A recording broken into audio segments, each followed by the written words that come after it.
goes. Good morning, everybody. We are starting from Daf Hey Amud Aleph, the top line, and we are doing a Chazara on the first chapter of Megillah. And today we're going to do a review over Daf Hey.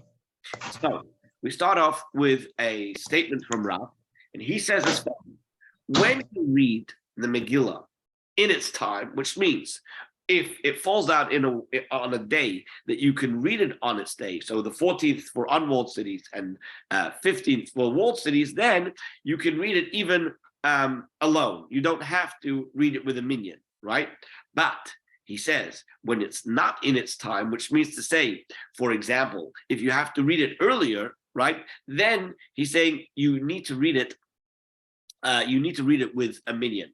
Rav Asi says that whether it's in its right time or whether it's not in its right time, it should always have 10. And Rashi explains the reason for it. The reason why, according to Rav, if you read it in its time, you don't have to have a minyan, is because everybody else is reading it on that day. And so you'll have what we call Pirsumei Nisa, right? There's going to be Pirsum Anes, there's going to be publicizing of the miracle. But if you're going to not be reading it on the regular day, right? So for example, if you have the villages who come in a day earlier, right? Because it's not an assembly day. So they come in to a day which is an assembly day to hear it there, because you're not reading on the right day and you're not going to have other people reading it. So therefore, in order to have this Pirsumei Nisa, this publicizing of the nest, you have to make sure that you're doing it with a minyan. So Rav Asi didn't agree with Rav. He says that it's not only when you're reading it on the wrong date, even if you're reading on the right date, you need to have a minyan. And we're told that Rav, in his own life, there was an incident where he made sure to go out and gather a minyan, even though he was reading it on the right day, which means that he followed the ruling of Rav Asi, or at least he was careful and concerned to fulfill the ruling of Rav Asi. So that's why he gathered 10 people. So the Gemara challenges this and says, how could it, can we really say that Rav was of the opinion, right, that you have to read the Megillah that you need to have a minyan when the Megillah is read in an irregular time, right? We have a statement in the name of Rav that says that if Purim fell out on Shabbos, then the Megillah, right? Then the Megillah, the time of reading the Megillah is on Friday. That's the proper time of reading the Megillah. So now, here's what the Gemara wants to do. The Gemara wants to say that we cannot understand that phrase if we just leave it without any interpretation.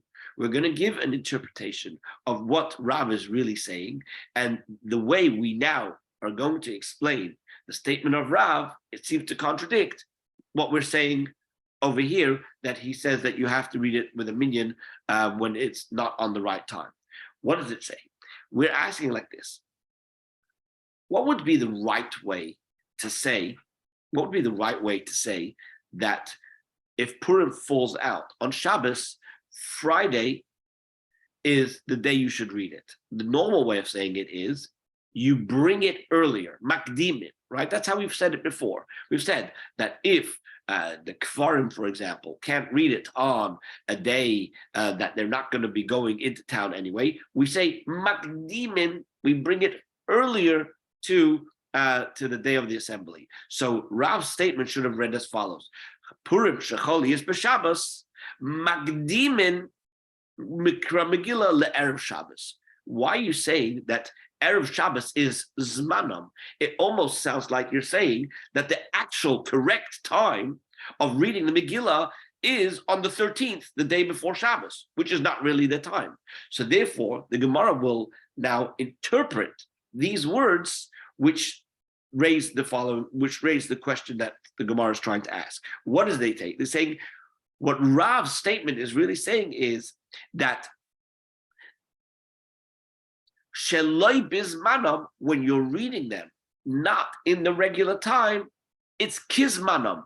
You have to apply the rules as if it was being read in the proper time. And what does that mean? That means just like when you're reading it in its proper time, you don't need to read it with a minyan. So too, when you're reading it on a Friday, because you can't read it on a Shabbos, it's the same law applies that you can read it biyachid. If that's the case, then that seems to contradict the statement that we just made, that Rav was of the opinion that when you read it on a date that is not its proper date, you should make sure to read it with a minyan. That's how we pose the question. So the Gemara answers that that's a misunderstanding of what Rav is saying, right? According to Rav, when it comes to reading the Megillah on a Friday, right, you would also need to read it with a minyan. So then what does this mean? Erev Shabbos Zmanam. What does that mean? What is he trying to say? He says he's trying to reject the opinion of Rebbe, because we said before, we brought this down in the last daf, that Rebbe was of the opinion that since the towns are going to anyway have to push it off and not do it in the right day on Shabbos, right? So then we might as well push it back 2 days so that they can do it with the people who are coming in for the day of the assembly. So when Rav said this statement that Friday is Zmanam, is saying that the correct time to read the Megillah when Purim falls out on Shabbos is on the 13th, on the Friday, and not like Rebbe says, not on the Thursday, which would be the 12th. And that's how we explain that statement of Rav, which therefore doesn't contradict the initial statement that we quoted of Rav, that when it falls out on Friday, you should make an endeavor to have a minyan. Now, I just want to point out, as Rashi points out, that Rav Asi's opinion, right, that whether it's in the right time or whether it's not in the right time, you have to go and seek a minyan. It doesn't mean that if you don't have a minyan, you don't read the Megillah.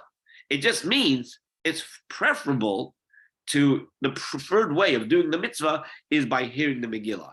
And, and the truth of the matter is, we know that from the previous Gemara that we had before, that it was so important to hear the Megillah in a public setting that they were even mevatel the avodah in the Beis Hamikdash to be able to hear the Megillah. So obviously, it is very important to try and hear it with a minyan. However, this is not to say that if a person cannot make it to a shul or to a place where there's going to be a minyan, that they should not hear the Megillah. They should certainly hear the Megillah wherever they are, even if they're going to only hear it alone. Okay, so that's that. And now we're at the Mishnah on Daf Hey Amud Aleph.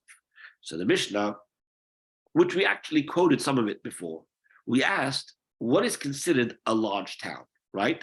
The first Mishnah said, right, that large towns, they read the Megillah on the 14th of Adar, right? And they cannot advance to the previous day of assembly as do the smaller villages, right? So what defines a large town? So the Mishnah tells us that it's any town that has 10 unoccupied men. Now, there are differences of opinion of what this means. Rashi has an opinion and the Rambam has an opinion. Rashi says that what this means is that there were people who were supported by the community to be in the shul, to be able to be there, so that whenever there's a minyan needed to daven, they should be there, right? The Rambam says that these were people who were there not just to daven, but also they were spent their time either being involved in communal affairs from the shul, or they were there sitting and studying. They were sitting and studying Torah. So that's what Asara Batlanim are. If you have less than 10, it's not considered a Ir Gedola, it's considered a Kfar. Okay.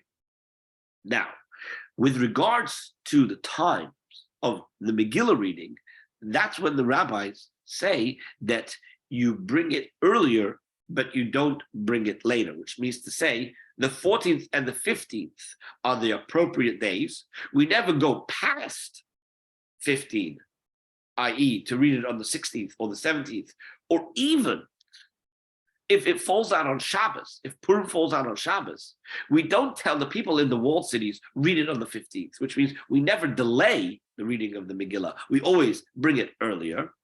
However, that is only with regards to the Megillah. But there are many other things that the Mishnah I'm going to mention right now that we do not bring early, but rather we delay. So, for example, the time of the wood offering of the Kohanim, which was the Kohanim all had the honor and the privilege to be able to donate wood for the Mizbeach. Now, together with bringing their donation, they would bring a korban. But if their day allotted to them to bring their donation would fall out on a Shabbos, right? They would not bring the korban earlier.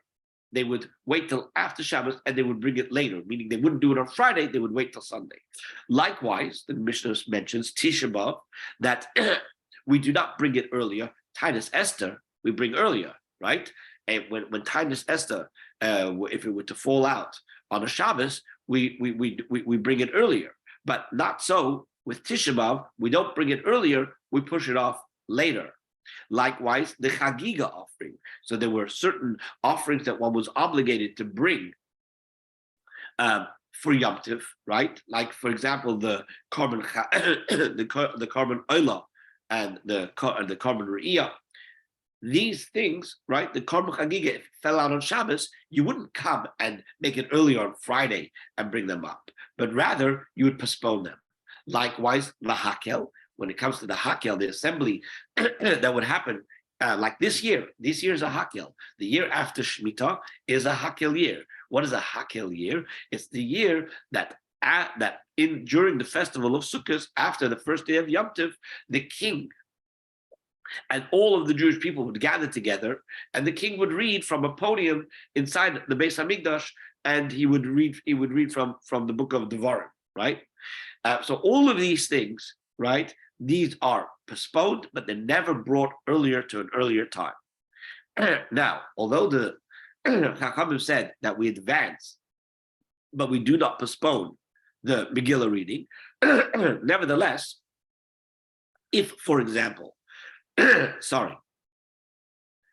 Purim falls out on Shabbos, or, for example, you have the people from the small villages that are doing it a day earlier or 2 days earlier, right? Although we say you're going to be reading the Megillah during that time, nevertheless, those days don't become sanctified as if it's Purim, to the point that you would not be able to do eulogies and you'd not be able to fast and so on. So the Mishnah tells us that although we bring it earlier, right, to an earlier day, it's still permitted to engage in eulogies and fasts, and one is also permitted to give gifts to the poor on the days when the Megillah are read. Notice that it doesn't say anything about Mishloach Manot, right? And it doesn't say anything about a Mishter, right? It just mentions the reading of the Megillah, and it mentions giving of gifts to the poor. But the other mitzvahs, those would have to be done on Purim itself. Okay? So now, so far so good? Okay.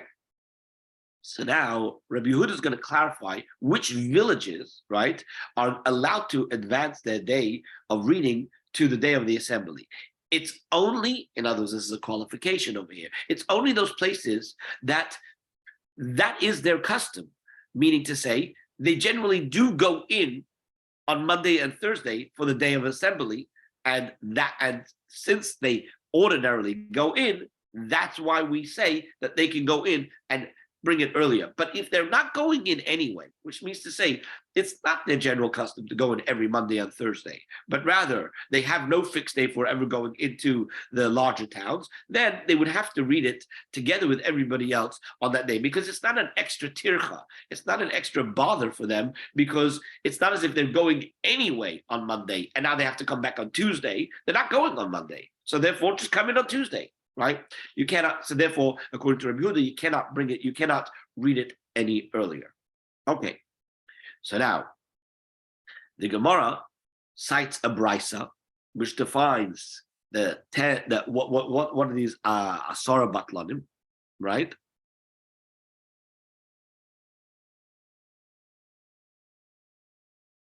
It says, Asar Batlanim Shem Beis HaKnesses. These are the 10 unoccupied men of the synagogue. Okay? Our Mishnah taught that what? With regards to these times, we bring it earlier and we don't postpone it. The question is, what is the reason that the Megillah cannot be postponed? So we bring down from a statement from Reb Abba in the name of Shmuel that there's a pasuk. The pasuk says, "V'lo yavor," it shall not pass, and we're interpreting that to mean that it shall not be postponed beyond the special days that were allocated to reading the Megillah. So yes, we bring it earlier, but we don't bring it later, and the support for this is from the words in the pasuk "V'lo yavor." Now, once we say a statement in the name of Reb Abba, we do what we've done many times. We're going to do it again. We're going to quote another teaching of Reb Abba in the name of Shmuel.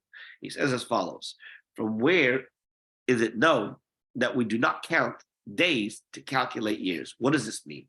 What this means is as follows. There's a difference between the solar calendar and the lunar calendar. The solar calendar has 365 days, and the lunar calendar has 354 days. So there's a difference of about 11 days. So if I were to make a vow that I am not going to have something for a year's time, do I count from the Hebrew date until the Hebrew date of the next year? Or do I have to count the extra 11 days that fill a solar year? So we say that we don't count the days. So the question is, how do we know that we don't count these extra 11 days? So the answer is because when Hashem introduced the laws with regards to sanctifying the new month, he calls Rosh Chodesh Nisan the Rosh Rishon Hu L'Chodshei Hashana, for the months of the year. So that teaches us that when it comes to a year, you count by the months and you don't have to worry about the extra days. So if you have 12 months, even though they're lunar months and it's going to be less than the solar year, we don't concern ourselves with those extra days. And the rabbis of Caesarea said in the name of Reb Abba that there's the same principle applied with regards to counting the months. What does this mean? A month usually has 29 days, right? Now, the question is that really how long a month is? We're taught, right? And you can see this clearly in the laws of Kiddush HaChodesh from the Rambam, where the Rambam goes at great lengths to explain the whole calculation of how long is the cycle of the moon, and basically it turns out that the month is not really just 29 days. It's 29 days, 12 hours, and 793 halakim, right? So some communities have a custom that before they bless the month, they say, when is the Moilad? When is the birth of the new moon? And they'll say it'll be on Sunday at 10, 15, and X number of portions. And the reason for that is because the Rambam, as the Rambam explains, that the Chachamim, in order to make it easier for us to calculate, they made a special way of dividing things up so that you can, so that the hours and the minutes can be divisible. And so therefore, I think, if I'm not mistaken, it's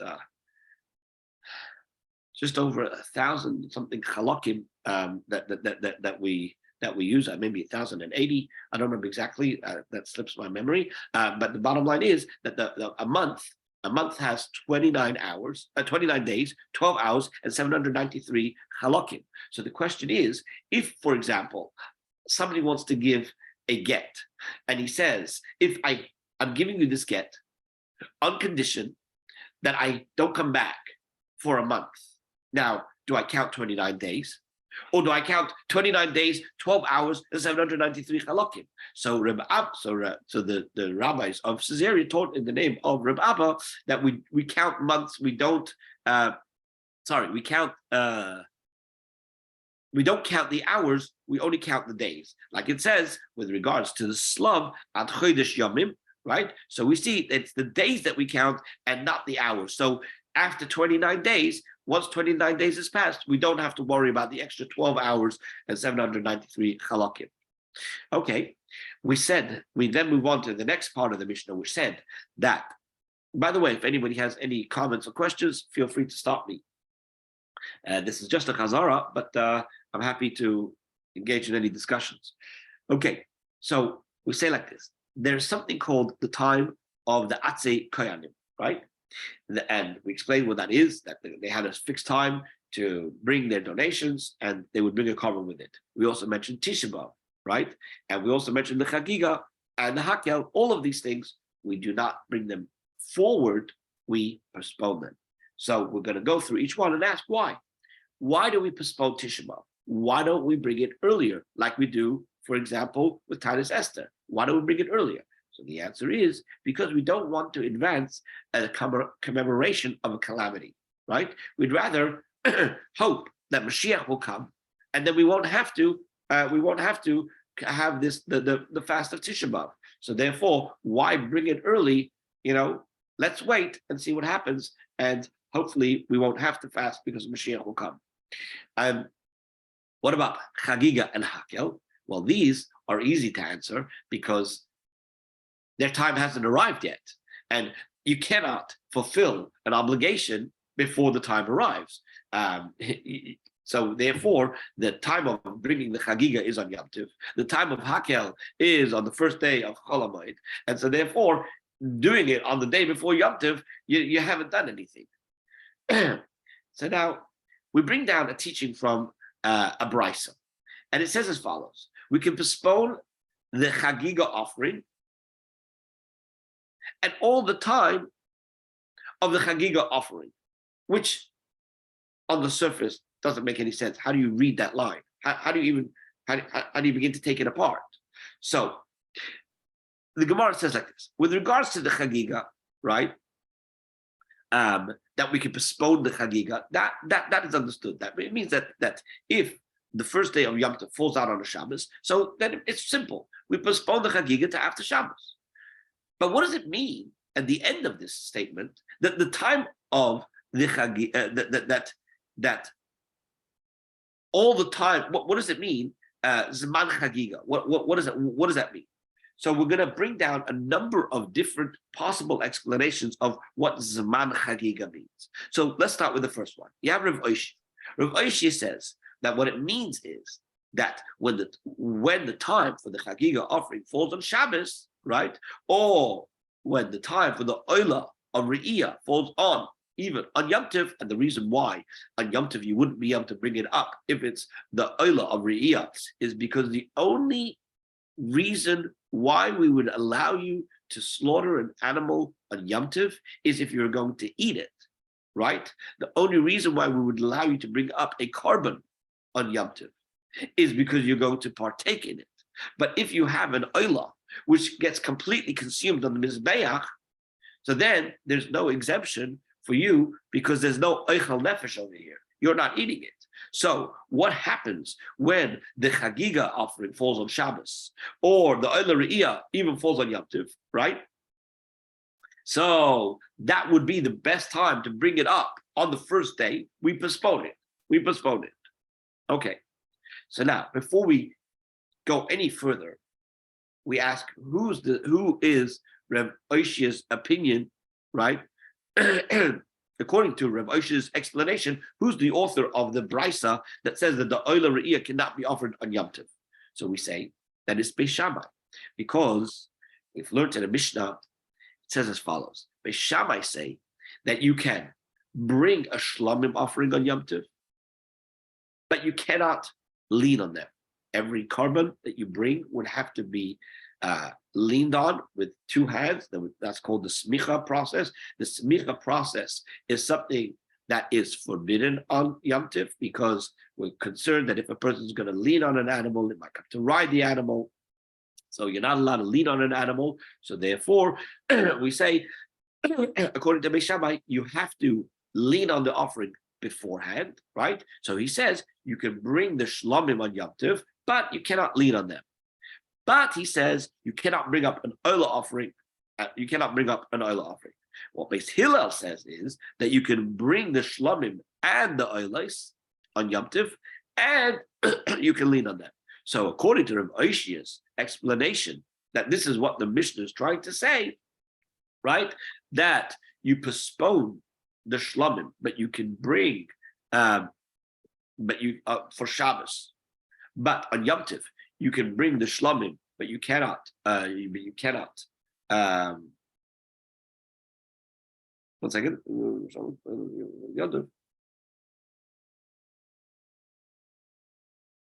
It's in accordance with Beis Shammai. Okay, so that's dealing with Oshia's explanation of this, confusing line.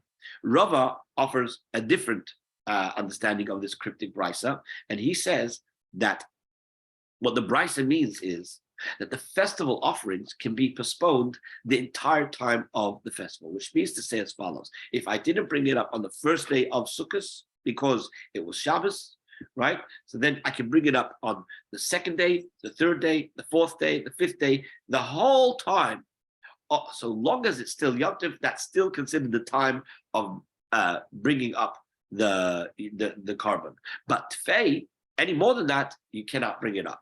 As we've learned in the Mishnah, that one who did not offer the festival offerings on the first day of Yom Tov, so then he can continue to bring it throughout Yom Tov, and even on the last day of Sukkot, which means even Shmini Atzeres. But once the Yom Tov's passed, you cannot bring it up anymore. Then you're no longer responsible to bring it up, which means to say it's passed and you can no longer bring it up. So his interpretation of how we to read this line is as follows. He says that Chagiga Chagiga Ba'achrin, which means that when it comes to a situation where you cannot bring up Chagiga on Shabbos, you're able to postpone it, and the rest of the duration of Yom Tov is the time for bringing it up, but not after Yom Tov. Another explanation is Rav Ashi. Rav Ashi says like this. He says, when the Brisa says that when the festival falls on a Shabbos, the festival offering is postponed any time the festival offering is spoken of. What does that mean?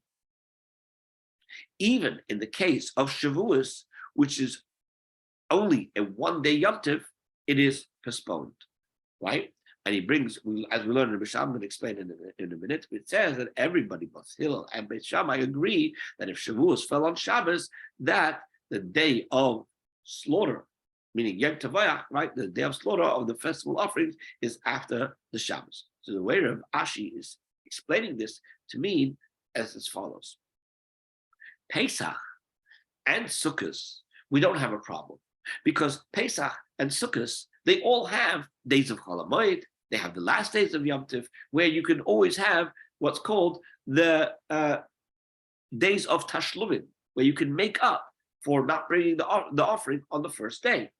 However, what do we do about Shavuos? There's no other day after Shavuos. There's only one day of Shavuos. So what do we do if Shavuos, for example, falls out on Shabbos? So the teaching over here is to tell us that just like the other days, right, of Pesach and Sukkot, you have days that follow it. So to Shavuos, you also have the days that follow it in which you can bring up the Korban Chagiga and the Oila Re'iyah. Okay. So now, once we've gone into the discussion about postponing things, right?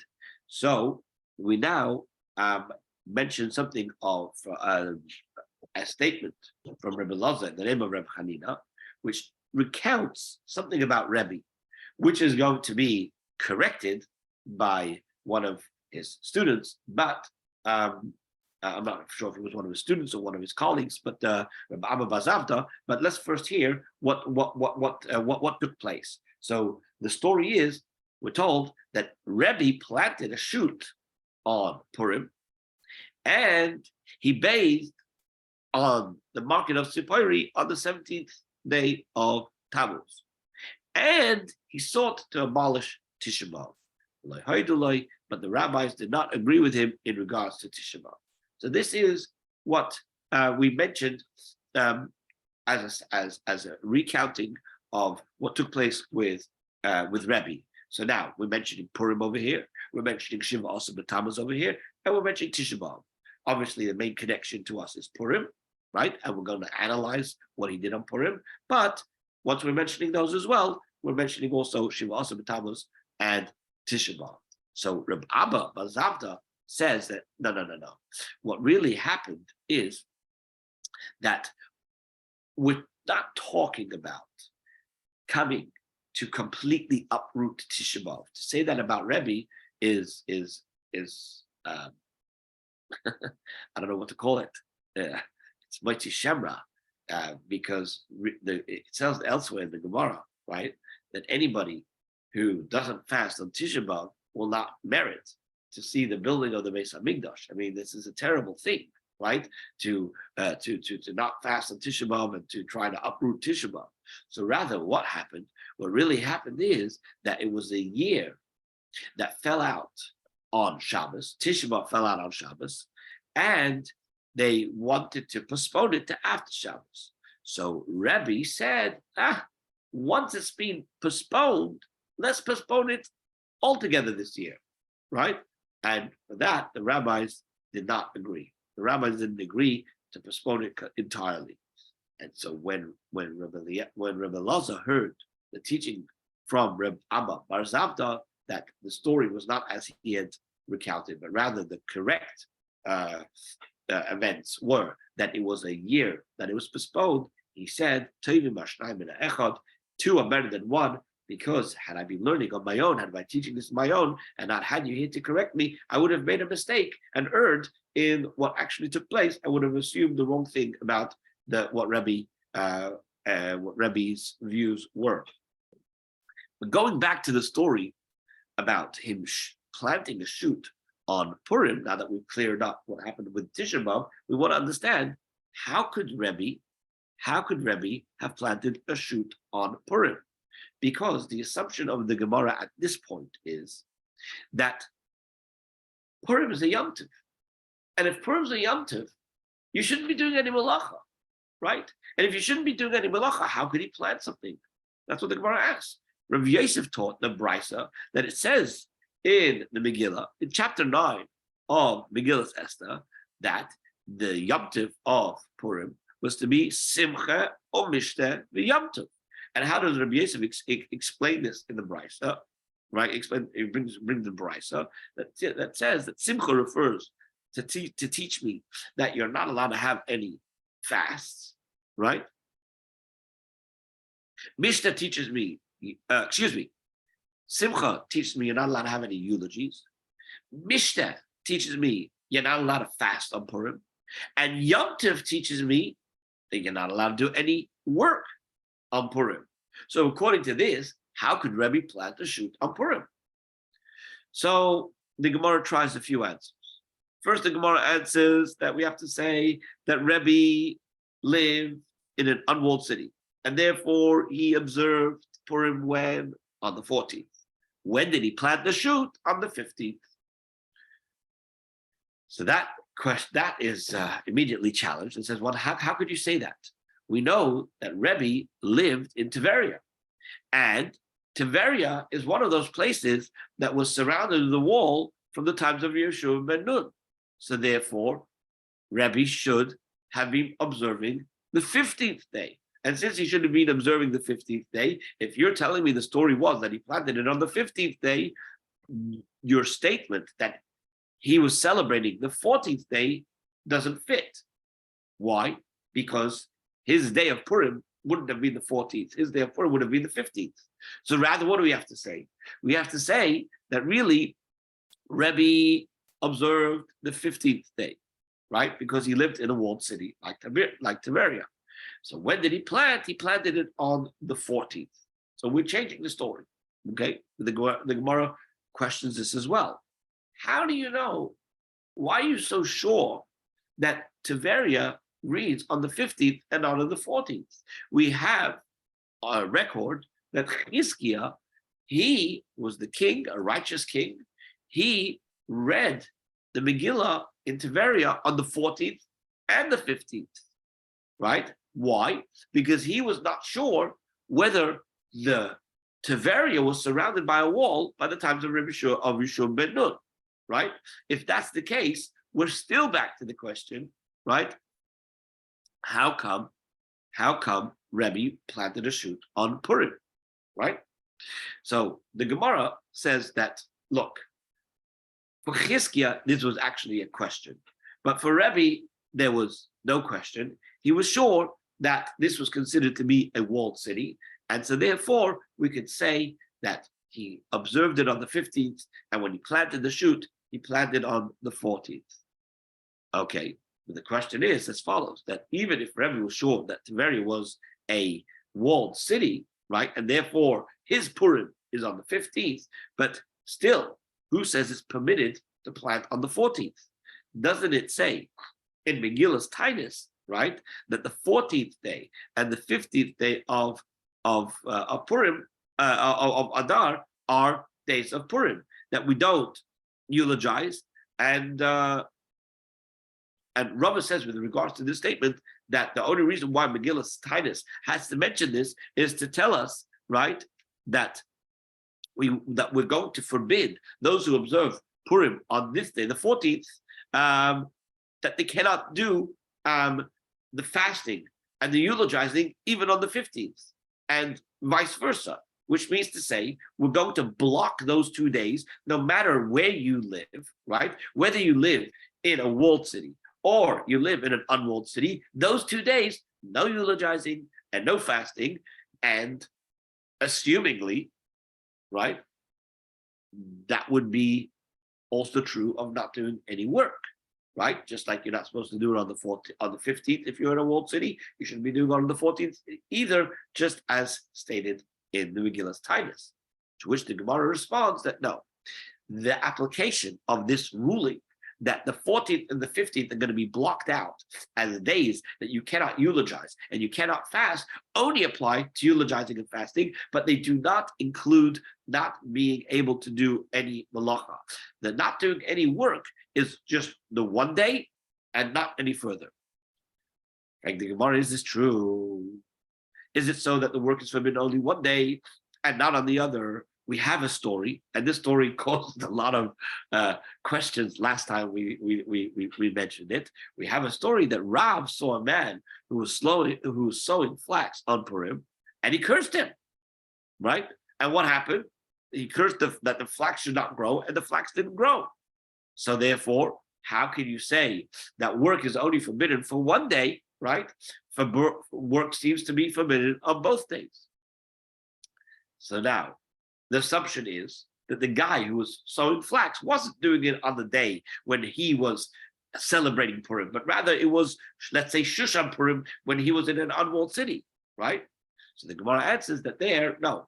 In fact, it must have been the case when the man was actually observing Purim on that day. And in that case, since he was doing work on the day that he should have been celebrating Purim, that's why Rav cursed him. So now we're going to offer an alternative explanation why it was permissible for him to plant. And that is to say that even if it was on the day that he celebrated Purim, not necessarily do we say that you cannot do work on Purim. The fact of the matter is, if we look around in our lives, right, we do work on Purim. Now, I'm not talking about going to work, but I'm talking about malachos that are forbidden on Shabbos and malachos that are forbidden on Yom Tov, we do during Purim. You light a fire, you drive a car, you turn on the lights. We do things that are otherwise forbidden on Yom Tov, right? But we do them on Purim. Why is this? Because as a historical record, what took place is that initially it was recommended that the Jewish people accept not to do any eulogies and not to fast, and also to make it into a Yom Tov to not do any malacha. It's only that the Jewish people ultimately accepted only not to do any eulogies and not to fast, but they didn't accept upon themselves this extra thing of prohibition of doing any work. And so therefore, we can see this actually alluded to in the verses, right? That in the beginning, what happens is the Jewish people, right? It says that it says Simcha u'mishteh v'yom tov, that these days were to be established as gladness, feasting, and Yom Tov. Yom Tov would suggest not doing any malacha, but at the end, meaning a few verses later, right? It says La to make them Yemei Mishta v'Simcha, right? They make them today for days of feasting and gladness, which we said as Rabbi Yosef interpreted, bringing the brisa that what? That Yemei Simcha means no eulogy, and Yemei Mishta means no fasting. But the word Yom Tov, that doesn't appear in this later verse, which means to say that is a hint to the fact that the Jewish people didn't accept upon themselves this idea of not doing any work. And that's how we can explain how he was able to plant a shoot on Yom Tov. So now the Gemara asks, if we're going to accept this interpretation, right, the interpretation of Rabbah, that says that what? That the reason why you could plant a shoot is because the Jewish people didn't accept upon themselves to do any malacha. If that's the case, what about the story you just mentioned to me? You mentioned to me a story about a guy who went to sow flax and he got cursed. Why should he get cursed? If Rebbe is allowed to plant a shoot because it's no problem doing any work, right? So why is this guy being cursed? So here comes a very important principle, which is that there are certain things that, although they are permitted, if you live in a city where the people of the city took upon themselves a custom that they're going to refrain from doing it, right? So then for you to breach that is forbidden, right? And so in the place where Rebbe lived, there was no such custom to abstain from any work on Purim, but the guy who lived in the place of Rav, where there must have been a custom that was accepted by everybody not to do any work, and he went and he breached that, and he went to do work, so Rav cursed him. Or alternatively, another explanation as to why it was permissible for Rebbe to plant on Purim is, we're going to say as follows. Really, you shouldn't do any work, right? You shouldn't do any work. Why? Because Rebbe was living in a city where they did have the custom not to do any work. Although, as we've explained, the Jewish people didn't accept upon themselves this extra additional restriction of doing any work on Purim. But nevertheless, there were many cities that went ahead and accepted upon themselves to limit themselves and to restrict themselves from doing any work. And Rebbe lived in such a place. But what happened with Rebbe was he didn't go and do a typical malacha, but rather he did what's called a netiyah shel simcha, a planting of joy, for the purpose of joy. And we're going to say that this has its own unique category. And since it has its own unique category, it was permissible. And we bring a Mishnah to show that there is such an idea of a planting of simcha. This is not just a made-up term. It's a real term, right? Where it talks about in a case where the Jewish people were fasting because they had not had any rainfall in the season and it was getting late, and they had a number of fasts, and all these fasts passed, and they still were not answered with rain. So then the Mishnah tells us that you have to engage in less commerce, and in less construction, and in less planting, and in less betrothals and less marriages. In other words, all of these things should be diminished to show that we're taking it very seriously and we're engaged in tshuva and we're not celebrating and pretending as if this is not a punishment from heaven, right? But then a Tana taught in the Brisa regarding this Mishnah that when we say you should restrict the construction, what kind of construction? We're not saying that people who need to live in houses shouldn't build houses, but we're talking about a construction that refers to construction for the purpose of joy. And likewise with planting, we're not talking about not planting potatoes, which you need to eat. I mean, what? So everybody should, stop all production, and there should be no more eating, and we shouldn't live? Of course not. But rather, we're saying when it says you should restrict planting, it means planting for purposes of joy. And the Brisa clarifies what's the construction of joy? That would be somebody who builds a wedding residence for his son. And what is the planting of joy? He says this is somebody who plants a royal arbor, which is a type of special tree that was used to provide shade. It was very fancy, and it was used for royalty. So there's this idea. The reason why we bring this mission is to show that this idea of planting of joy, right? And so, although there was a custom in the place of Rebbe not to do typical malachas, but the idea of planting with joy is not a typical malacha, and therefore it was possible. Okay.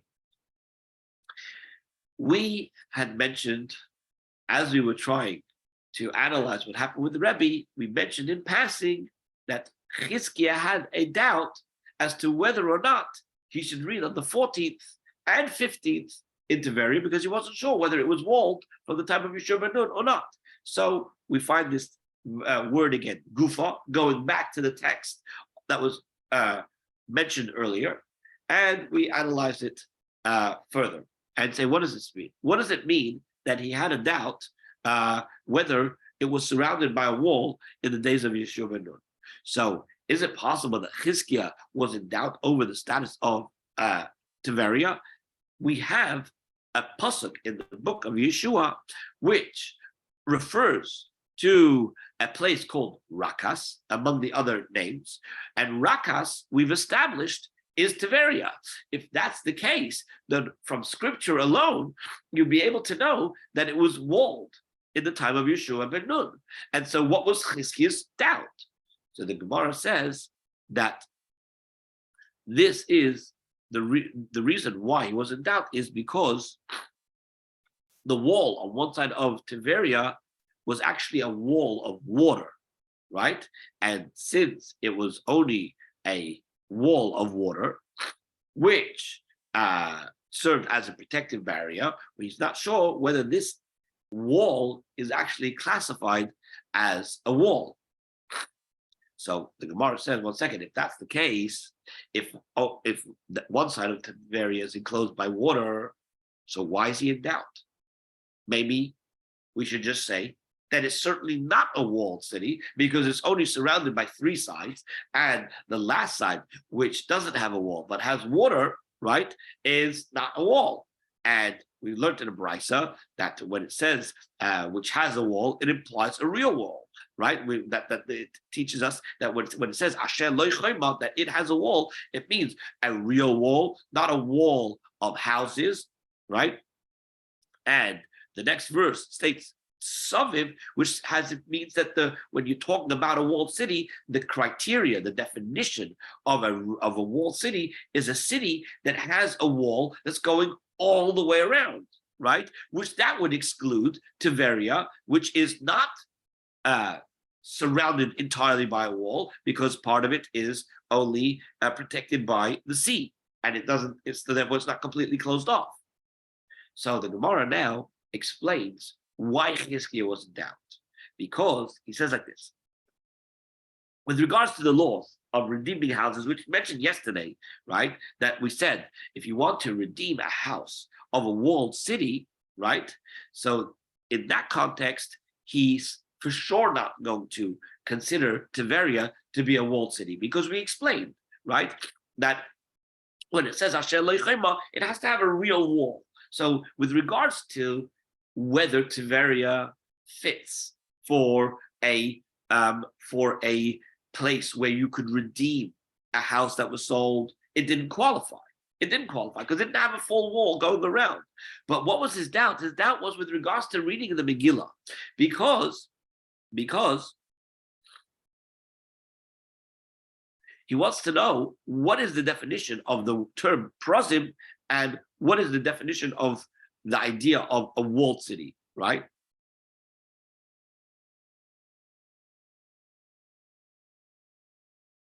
Is it because the ones that are unwalled are open, right? They're exposed, right? And the latter ones, the Mukafid, they're not exposed. And so Tiberia is also exposed. If that's the case, then we're going to read it on the 14th. Or do we say it's not really about whether it's exposed or not, it's whether it's fortified in the sense that you have protection from other people who wish to attack it. So since Tiberia is going to be protected because you have a water as a barrier and it's not easy to enter from the water, so therefore it should be considered to be like the Mukafin because it is protected, and so therefore he had this suffix and he wasn't sure whether it should be read on the 14th or the 15th. Now I have a problem. Does anybody have a problem with this? Anybody have a question? It's a historical question. It's a question about history.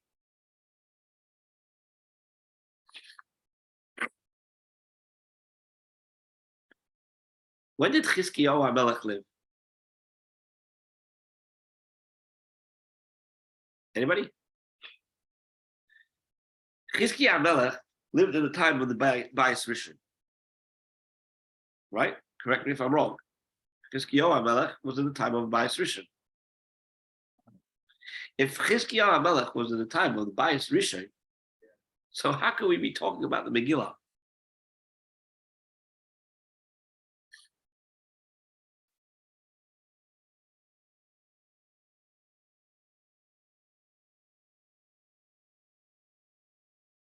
I'm not sure. Anybody? Do you understand my question?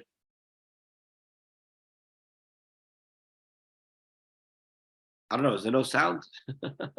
Everybody's quiet. Oh, everybody's muted. That's why. I'm thinking maybe the possibility is that it's just an example of a town that is partly wall and partly water. Because when I traveled out of the apartment, I had that. So it would be plus. Right. So anyway, so I'm not sure. I'm gonna have to look into this and to get to the bottom of this, unless I have. Because that's a thing. Unless I have my history wrong, but I don't think I do. Yeah, but I'm saying there is no other city that has partly wall and partly water. Tveria, I think, is the only example. No, I understand that, but how could we enter in a whole discussion about how Chizkiah was not sure whether you should read the Megillah on the 14th or the 15th, right? Unless we're talking about a different Chizkiah. Yeah. Unless you're right. Chizkiah, one second. Give me a second. One second. Just give me a second. We'll go back. Okay.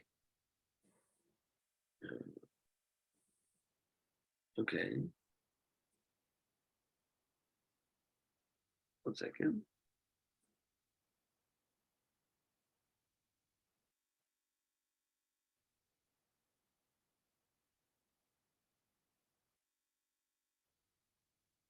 I don't know. I don't know. Anyway, I'm stumped. Okay. I don't know why I thought of this now. Okay. Let's keep going. Okay. All right. Continuing. Rav Asi read the Megillah in a place called Hutzal also on the 14th and the 15th, just like Chizkiah did in Tiberia on the 14th and the 15th. So Rav Asi read it in a place called Hutzal on the 14th and the 15th. So now, why? Because he was uncertain. He was uncertain whether it was surrounded by a wall in the days of Yeshua or not. Okay, he says the Gemara. Others say Ikadamris. Others say Amar Rav Asi said, "Hi Hutzal, the base Binyamin Mukefes Chayma. Mimos Yeshua. I'm sorry, just give me 1 second. Rabbi? Yeah, 1 second. I'm in the middle of the class. Oh, sorry.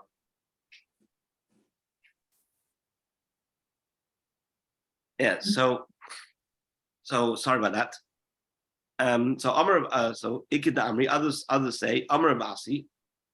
Ravasi said that the Hutzel that is in the house of Binyamin was surrounded by walls in the days of Yeshua ben Nun, and therefore the residents are supposed to read the Megillah on the 15th day of Adar. Okay. We mentioned, right, from a pasuk in Yeshua that a place called Rakas was considered to have been, one of those cities that was fortified, right? And so once we mentioned Tiberia is related to the word to the town called Rakas, so we're going to mention something that was related to us by Rabbi Yechanan. What did Rabbi Yechanan say? Rabbi Yechanan says, Natalia. When I was a young boy, right, I said something concerning which I went to consult the elders, and it turned out that I was right. And what is that? What did Rabbi Yechanan say? What was this thing that he said that he later verified and found that he was correct? That he said that Hamas is Tiberia. And why is it called Hamas? Because of the hot springs of Tiberia. He said that the city that is spoken of in Rakas, as Rakas, that is Tzipori. Why is Tzipori called Rakas? Because it's elevated, right, like a bank of a river is elevated in relation to a river. Then he said that the Kineres is Genoisar. Why is it called Kineres? Because its fruits are as sweet as the sound of a harp. So now that we've finished the statement of Rabbi Yechanan, we're obviously going to challenge it because, right, is there anybody that really disputes that Rakas was Tiberia? How could Rabbi Yechanan claim that Hamas is Tiberia when Rakas is Tiberia, right? And he's saying this statement, and he's saying that he checked with the elders and they confirmed it. So is it true that are there people that really dispute that Rakas is Tiberia? He's saying that Rakas is Tzipori, right? And the Gemara goes on to bring a number of places where every time we speak of Tiberia, it's referred to as Rakas, right? It's referred to as Rakas. So therefore, how do we explain it, right? So we have to state it differently, right? We show that Rabbi Yechanan's statement is flawed, and the Gemara has to present a different identification of the cities of Hamas, Rakas, and Kineres. And so we say that Hamas is Chame Gerar, and Rakas is Tiberia, Kineres is Genoisar. And why was Tiberia called Rakas? Because even the people who were empty, they were filled with mitzvahs like a pomegranate. Rabbi Yirmiyah says that actually it's not that Tiberia was its name and it was given a nickname Rakas, but rather Rakas was its name, and the reason why it was given a nickname Tiberia is because it's the center, situated in the center of Eretz Yisrael. Rabbah said that Rakas was its real name, and the reason why its name was Tiberia is because its appearance looked fine. And we'll stop here, and Amir Hashem continue from here tomorrow. I wish you all a wonderful day. Thank you, Rabbi. Thank you, Rabbi. Bye.